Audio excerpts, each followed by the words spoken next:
एक नारा मुझे भी बड़ा पसंद आया।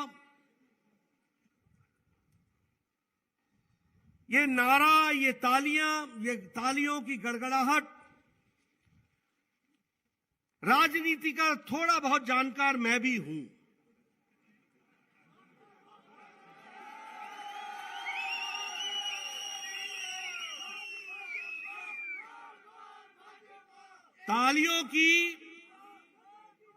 तालियों की गड़गड़ाहट से मैं पता लगा लेता हूं कि यहां का मूड क्या है।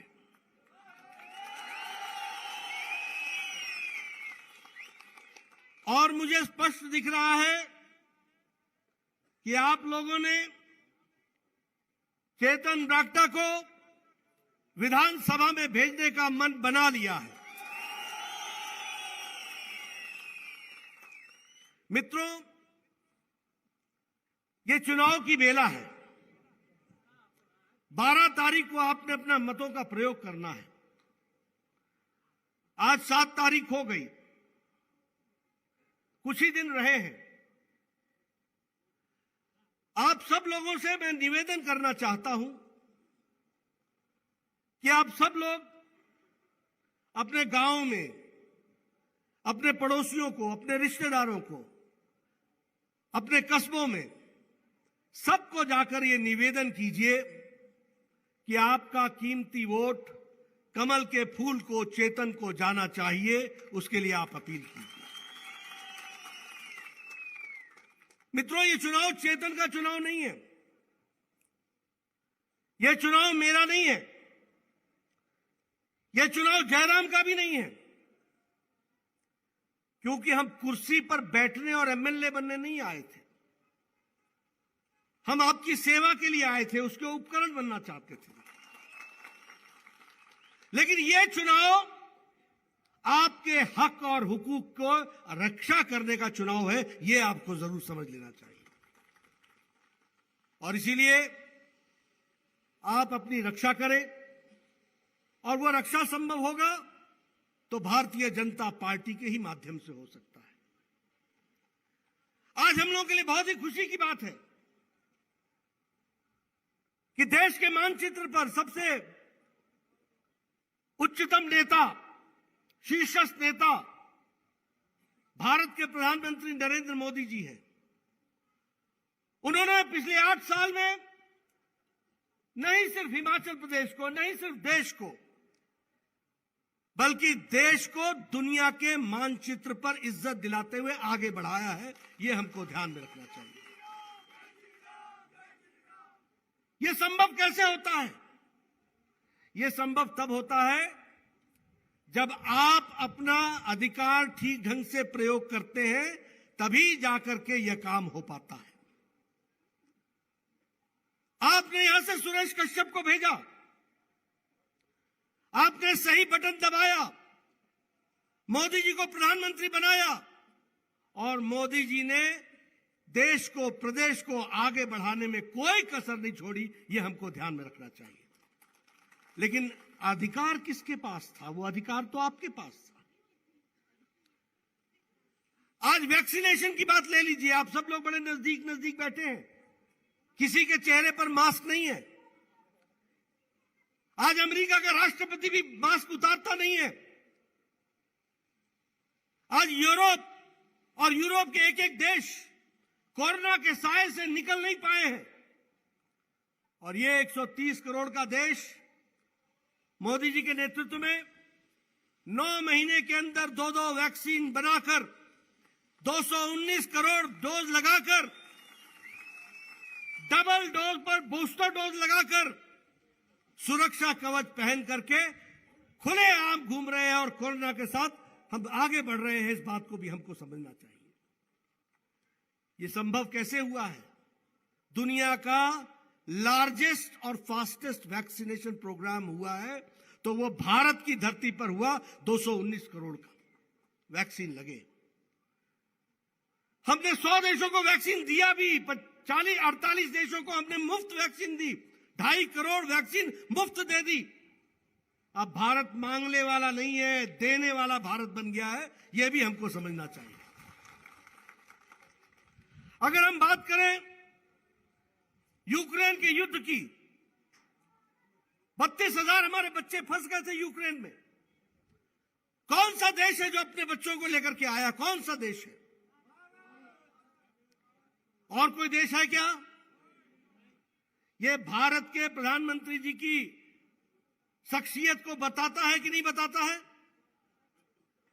उन्होंने पुतिन को फोन किया, उन्होंने ज़ेलेंस्की को फोन किया और युद्ध को रुकवाया, और भारत के बच्चे तिरंगा झंडा लेकर के 32,000 बच्चे भारत वापस आ गए।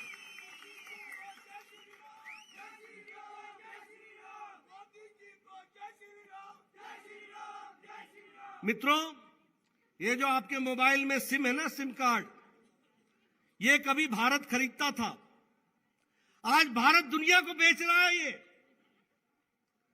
मोबाइल प्रोडक्शन भारत दुनिया में दूसरे नंबर पर खड़ा है। आज भारत स्टील में, इस्पात में दूसरे नंबर पर खड़ा है। आज सौर ऊर्जा में भारत 5वें नंबर पर खड़ा है। आज भारत विकास के दृष्टि से नई छलांग लगा रहा है। और ये कोरोना काल में, यूक्रेन के युद्ध काल में, जब सारी अर्थव्यवस्थाएं लड़खड़ा गई हैं, तो भारत ब्रिटेन को पछाड़ करके 5वें नंबर की अर्थव्यवस्था बन गया है। यह भी हमको ध्यान में रखना होगा। इसलिए मित्रों, सवाल सिर्फ चेतन ब्राक्टा का नहीं है, सवाल इस प्रदेश के विकास का भी है। और इसलिए मैं कहता हूं कि डबल इंजन की सरकार चाहिए हमें। और डबल इंजन की सरकार जब जब नहीं रहती है तो विकास रुक जाता है। पहिया एक निकल जाए तो गाड़ी लड़खड़ा जाती है। और सिर्फ कहने के लिए नहीं कह रहा हूं मैं, 2002 में अटल जी ने मनाली में सुरंग बनाने के लिए शिलान्यास किया था। 2004 में हमारी सरकार चली गई। 2004 से 2014 10 साल मनमोहन सिंह प्रधानमंत्री रहे। मात्र 1300 मीटर सुरंग बनी, 1300 मीटर। अटल जी ने मुझसे पूछा था कि वो जो मैंने पत्थर वहां लगाया था उसका क्या हुआ? मैंने कहा काम रुक गया है। तो उन्होंने कहा था कि वो पत्थर मेरे सीने पर पत्थर है। लेकिन जब मोदी जी 2014 में प्रधानमंत्री बने तो 2 साल के अंदर 10 किलोमीटर की सुरंग बनाकर अटल टनल भारत के डिफेंस में ला करके खड़ा कर दिया। आज लाहौल स्पीति 12 महीने रास्ता वहां का चल रहा है। हमारा हाइड्रो इंजीनियरिंग कॉलेज आया। Hydro engineering college power ministry ने दिया था। धूमल जी मुख्यमंत्री थे, मैं मंत्री था। देश का पहला हाइड्रो इंजीनियरिंग कॉलेज था। धूमल जी की सरकार चली गई, वीरभद्र जी की सरकार आ गई। मैं एमपी बन गया। वीरप्पा मौली होते थे उस समय पावर मिनिस्टर। मैंने उनसे कहा कि please come and lay the foundation stone. तो उस समय उन्होंने कहा था कि I want to come but your chief minister does not want it. मैंने कहा time will come when you will not be there and he will also not be there, but the hydro engineering college is going to be there. ये आपने ध्यान रखना। Double engine की सरकार का मतलब समझिए, मोदी जी प्रधानमंत्री बने और यहां जयराम ठाकुर बने। हमने पीयूष गोयल पावर मिनिस्टर को बुलाया, मैं स्वास्थ्य मंत्री था। नया एमओयू साइन हुआ और उसी दिन 140 करोड़ रुपए हस्तांतरित हो गए हिमाचल को हाइड्रो इंजीनियरिंग कॉलेज बनाने के लिए। यह अंतर है, इसको समझना चाहिए। सरकार होने का मतलब क्या होता है, यह हमको समझना चाहिए।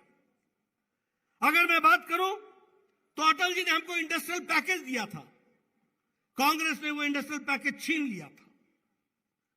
हमारी स्पेशल कैटेगरी स्टेट था। हम 90 पैसा हमको केंद्र देता था तो 10 पैसा हम लगाते थे।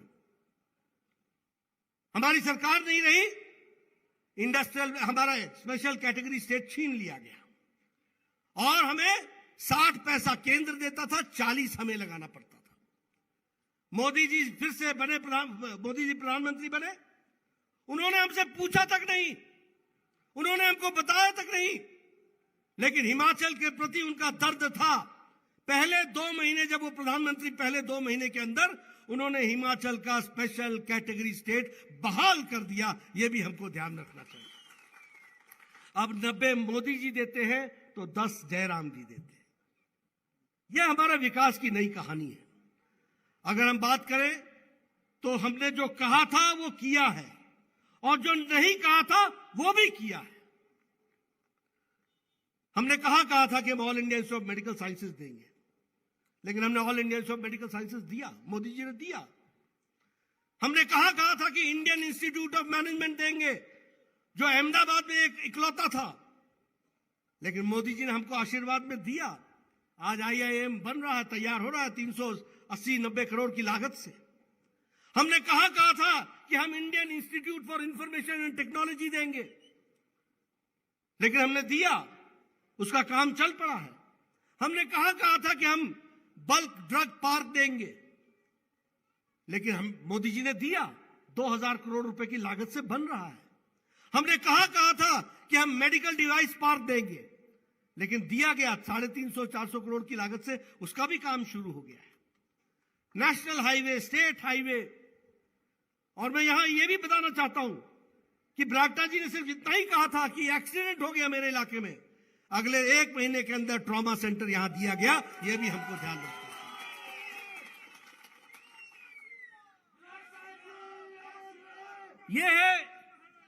यह है डबल इंजन की सरकार। यह है लोगों को सशक्तिकरण करने का मतलब। और मैं यहां यह भी कहना चाहूंगा कि जब मैं कहता हूं कि यह चुनाव चेतन का नहीं है, यह आपका चुनाव है, तो इसलिए कहना चाहता हूं कि मोदी जी और जयराम जी ने हिमाचल के आम आदमी को मजबूत बनाया है और उनके हक हकूक को रक्षा की है, वो भी हमको समझना चाहिए। आज प्रधानमंत्री गरीब कल्याण अन्न योजना में 80 करोड़ की जनता को 5 किलो गेहूं या 5 किलो चावल, 1 किलो दाल दिया जा रहा है कि नहीं दिया जा रहा है? दिया जा रहा है कि नहीं दिया जा रहा है? और उसमें से 28 लाख लोग, हमारे हिमाचल के 28 लाख परिवार है, 28 लाख लोग हैं जिनको यह सुविधा दी जा रही है, ताकि कोई भूखा ना सोए, किसी को अन्न की कमी ना रहे। मैं यहां यह भी कहना चाहता हूं कि लगभग जहां 12 करोड़ इज्जत घर बनाए गए, शौचालय बनाए गए, वहीं यहां हिमाचल में 1,90,000 शौचालय बने। इसका मतलब 1,90,000 परिवार खुले में शौच जाते थे। महिलाओं को प्रतिदिन, जिसको कहते हैं कि महिलाओं की इज्जत के प्रति एक बहुत बड़ा प्रश्न था। सारे देश में 12 करोड़ और हिमाचल प्रदेश में 1,90,000। मोदी जी ने सबके घरों में शौचालय बनाकर इज्जत घर दिया, इज्जत दी और ताकत दी। इस बात को भी हमको समझना चाहिए। मैं जब MLA होता था और मैं 15 साल MLA रहा, 2 बार मंत्री रहा, तो BDO मेरे यहां आया करता था, कहता था सर 2 पंचायतों में 1 घर मिला है इंदिरा आवास का, आपको बताइए किसको देना है? तो मैं हंसते हंसते बोलता था तू ही रख ले यार, एक घर लेके करूंगा क्या? और उसमें भी सुनिए क्या राजनीति थी कि ये इंदिरा गांधी जी कुछ अपना पैसा छोड़ गई थी, उससे इंदिरा आवास योजना चल रहा है। मैंने कहा वाह रे वाह, इंदिरा जी पैसा छोड़ गई, सरकारी योजनाओं को भी अपने नाम तो किया ही किया, और उसका जिसको कहते हैं उसकी खुशी भी अपने साथ जोड़ ली। आज मुझे खुशी होती है ये बताते हुए कि 3 करोड़ 61 लाख मकान बने हैं, और यहां भी 28,500 मकान एक मुश्त में बने हैं, पक्के मकान बने हैं। मुझे याद है बरागटा जी हो चाहे हमारे साथी हो, सब लोग हो, मैं स्वास्थ्य मंत्री था, मेरे पास आते थे, कहते थे इसको 1 लाख रुपए चाहिए, इसका स्टंट लगना है, इसको 2 लाख रुपए चाहिए, इसका बाईपास होना है, इसको 2.5 लाख चाहिए, 3 लाख चाहिए, इसका किडनी का ऑपरेशन है, इसका लीवर का ऑपरेशन है। और मैं कहता था देखो इतना तो नहीं दे सकूंगा, चलो 75,000 दे देते हैं। मुझे भी बड़ा बुरा लगता था कि क्या मैं व्यापारी हूं? ये कोई कीमत की लगाई जा सकती है? उसकी जान की कीमत लगी हुई है। लेकिन मैं नहीं दे सकता था। आप लोगों के आशीर्वाद से डबल इंजन की सरकार बनी, मोदी जी ने मुझे स्वास्थ्य मंत्री बनाया और उन्होंने कहा कुछ बड़ा सोचो, और बड़ा सोचा गया। भारत में 11 करोड़ 74 लाख परिवार जो गरीब हैं, 50 करोड़ लोग जो गरीब हैं, उनको आयुष्मान भारत में जोड़ा गया और 5 लाख रुपए सालाना उनको हेल्थ का कवर दिया गया। और ये 5 लाख सालाना, ये 5 लाख सालाना मतलब आपने अगर 2022 में, अगर आपने 2022 में उसका इस्तेमाल कर लिया तो 2023 में आपको फिर से 5 लाख रुपए आपके स्वास्थ्य के लिए खड़ा है। और जयराम जी भी पीछे नहीं रहे, उन्होंने भी हिमाचल हिम केयर चलाया, और जहां हमने हिमाचल प्रदेश में 4,70,000 परिवारों को जोड़ा, तो जयराम जी ने 5,30,000 लोगों को जोड़ करके हिम केयर से जोड़ दिया और सबको कार्ड दे दिया। मैं सही बोल रहा हूं कि नहीं बोल रहा हूं? मैं सही बोल रहा हूं कि नहीं बोल रहा हूं? आप बताइए, किसान सम्मान निधि का 2-2 हजार मिला कि नहीं मिला? मिला कि नहीं मिला? एक समय था कि एक प्रधानमंत्री कहते थे कि जब मैं 100 रुपए भेजता हूं तो 85 पैसे पता नहीं किस हाथ में फंस जाते हैं। यहां मोदी जी 31 मई को आए थे, 8 साल की खुशियां मनाई गई थी। वहां से उन्होंने एक बटन दबाया था और किसान सम्मान निधि की 11 करोड़ के लोगों के लिए 11वीं किस्त दी थी। एक बटन दबाया था और 15 सेकंड के अंदर 11 करोड़ किसानों के खाते में 2-2 हजार रुपए पहुंच गए थे। तो यह विकास की एक नई कहानी लिखी गई है। मित्रों, एक समय था कि आप पानी के लिए तरसते थे। आज हर घर जल मिशन में लगभग 96% लोगों के घरों में पानी पहुंचा दिया गया है, और जो बचा है उसको भी पहुंचा दिया जाएगा। ये बदली है कि नहीं बदली है? तस्वीर बदली है कि नहीं बदली है? एक जमाना था लोग बावड़ी में जाया करते थे। एक जमाना था जब छोटे छोटे पोखर बनाए जाते थे, और आज जमाना ये आ गया कि जिस घर में जाओ एक नहीं 3-3 वॉशरूम है, 3-3 बाथरूम है। यह है विकास की कहानी। इसलिए विषय चेतन का नहीं है, ये आपके अपने हितों की रक्षा का है, चुनाव है। इसको आपको समझना होगा, इसको आपको जानना होगा। अब मैं यहां की भी कहानी सुनाना चाहता हूं। हमारे चेतन भाई ने सभी लोगों को बहुत इज्जत दी है, अच्छी बात है, देनी चाहिए। लेकिन मैं यहां बड़े स्पष्ट शब्दों में ऑन रिकॉर्ड लाना चाहता हूं कि इस इलाके के विकास में जो स्वर्गीय नरेंद्र बरागटा का योगदान है वो हम कभी नहीं भूल सकते, उसको हमको याद रखना चाहिए।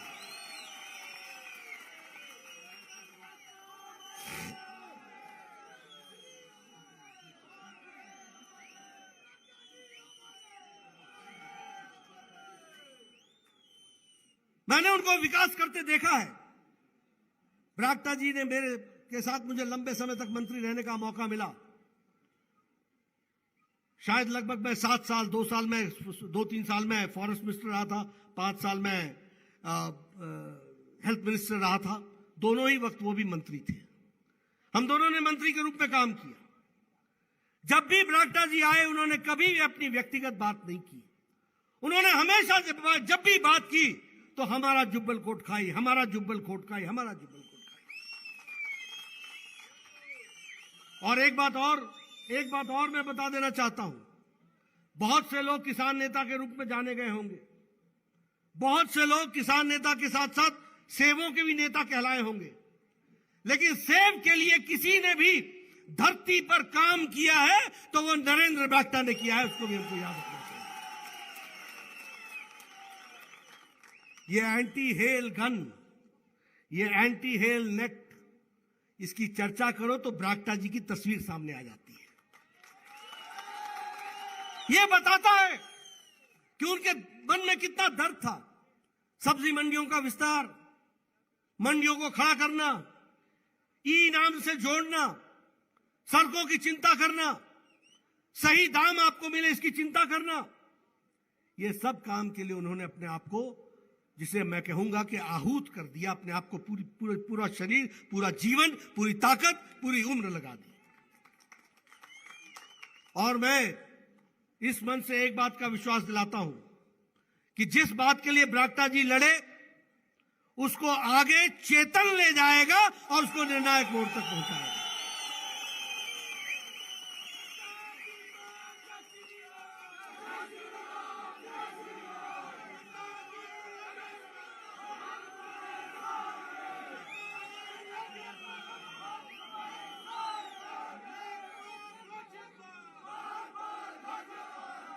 इसलिए जब मैं कह रहा हूं कि चेतन आगे ले जाएगा, मैंने इसको बचपन से देखा है। नौजवान है, मन की ठान के जो चलते हैं वो करके हटते हैं। मैंने कई बार इसको कहा कि कभी कभी ब्रेक भी लगा लिया कर, नहीं तो फिर मुझे गाड़ी फिर से लाइन पर लानी पड़ती है। चेतन जी ने कहा नहीं, मैं समझ गया। मैंने कहा अच्छी बात है, लेकिन अब तू पूरी स्पीड में चल।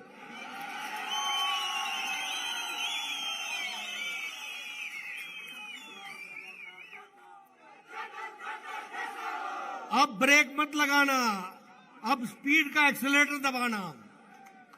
जब लगाना होगा तो मैं बता दूंगा कि थोड़ा हौले हौले कर लो।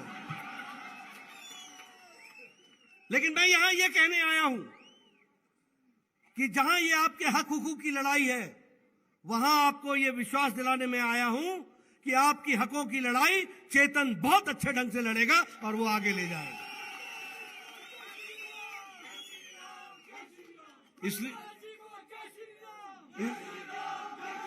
इसलिए हमें रिवाज बदलना है। अब हमसे कई लोग पूछते हैं कि हिमाचल में तो अल्टा पलटी होती है। मैंने कहा जहां हम जाते हैं वहां दूसरों की पलटी होती है, हम तो खड़े ही रहते हैं। उत्तर प्रदेश में 38 साल बाद वो पार्टी दोबारा भारतीय जनता पार्टी आई है।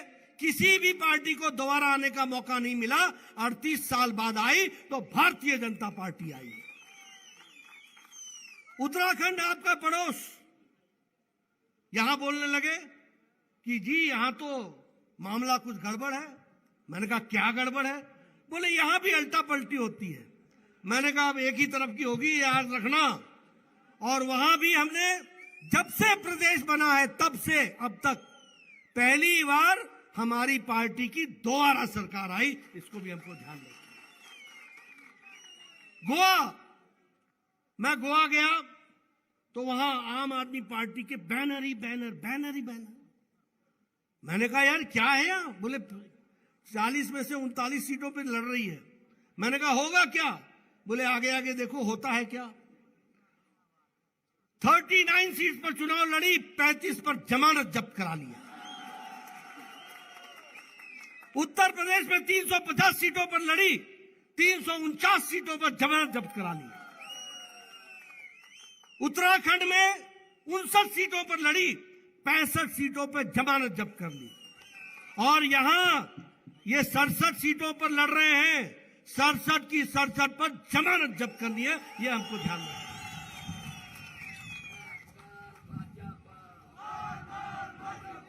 और इसलिए कांग्रेस पार्टी को भी यह स्पष्ट संदेश आप दे दो कि रिवाज बदल रहा है, राज नहीं बदल रहा है। हम दोबारा आएंगे, आपके आशीर्वाद से आएंगे, आपकी ताकत से आएंगे। इसलिए आपको मैं निवेदन करना चाहता हूं, एक अंत में चेतन जी के लिए एक और बात कह के जानना चाहता हूं।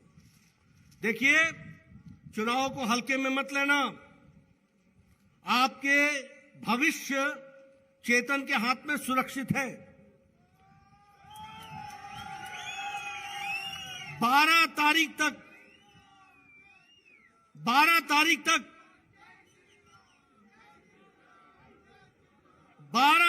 तक भैया अभी सूर्यास्त नहीं हुआ है।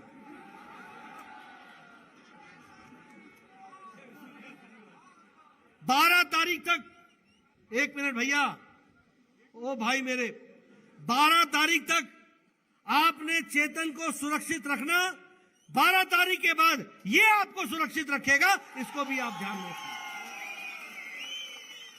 और अंत में एक बात और कहता हूं, राजनीति को समझने वाले अच्छे से समझ लेना, चेतन को आगे बढ़ाओ, बाकी आगे बढ़ाना हमारा काम होगा, ये भी आप ध्यान रखें।